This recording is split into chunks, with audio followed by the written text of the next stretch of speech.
Maligayang Pasko po kapamilya, ito po si Father J-Boy at tayo na po at magkapet pandasal.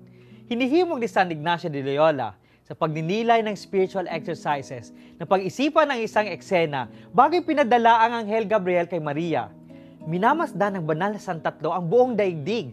Tinitingnan nila ang kaguluhang nagaganap hindi lang sa sanlibutan kundi sa bawat puso ng mga tao. Wika ni Propeta Isaías, balat ng dilim ang ating lupain. Nakikita nila ang maaaring patutunguhan ng mundo kung magpapatuloy nila ang kanilang pagkamakasalanan.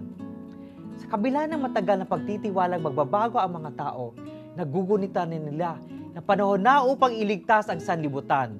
Kailangan na nilang makialam sa mga karubaldumal na nagaganap. Panahon na upang ipadala ang liwanag sa kadiliman. At pinadala nila si Jesus. Kapag pinag-isipan ang ganitong eksena, makikita natin na ang Pasko ay hindi lamang isang eksenang naganap na, kundi isang pangyayaring patuloy na nagaganap. Kapag sinusundan at binabantayan natin ang mga nagaganap sa buhay, sa ating bansa, sa sanlibutan at sa kalikasan, isinasabuhay natin ang unang-unang katangian ng Pasko.